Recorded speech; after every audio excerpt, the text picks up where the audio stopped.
Simulasi ganjil genap di ruas jalan yang telah ditentukan yaitu Jalan Kapten Arifai, POM 9, Angkatan 45 dan Merdeka akan dilakukan oleh pemerintah provinsi. Dalam hal ini, Dinas Perhubungan dan Kepolisian yaitu Direktorat Lalu Lintas Polda Sumsel. Dalam penerapan aturan ganjil genap yang mulai berlaku ini, untuk sementara, Kepolisian dan Dinas Perhubungan masih melakukan edukasi dan persuasif kepada masyarakat. Kedepan, aturan ganjil genap sendiri akan dievaluasi oleh pemerintah dan kepolisian. Apakah efektif atau tidak bagi masyarakat? Dan hari ini dicoba, tapi prinsipnya itu kan edukasi terus persuasif. Jadi kita menegakkan aturan yang disampaikan oleh Bapak Gubernur sebagai Ketua Satgas Covid Sumatera Selatan untuk mengedukasi masyarakat. Berarti ini selama 3 bulan? Ya nanti kita lihat waktunya ya, kan dievaluasi oleh Pak Gubernur juga bagaimana efektifnya.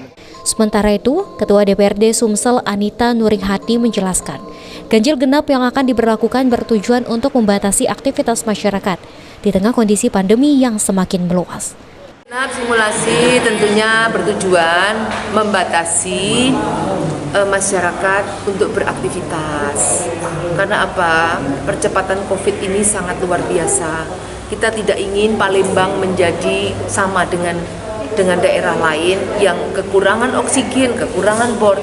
Kita berusaha menekan penyebaran ini jangan sampai menyebar dan peningkatan COVID naik.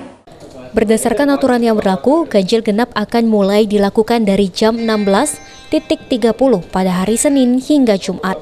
Sedangkan untuk hari Sabtu dan Minggu, ganjil genap akan mulai dilakukan dari jam 17.00. Untuk kendaraan yang terkena ganjil genap sendiri ialah mobil dan sejenisnya. Firman Hidayat, PAL TV.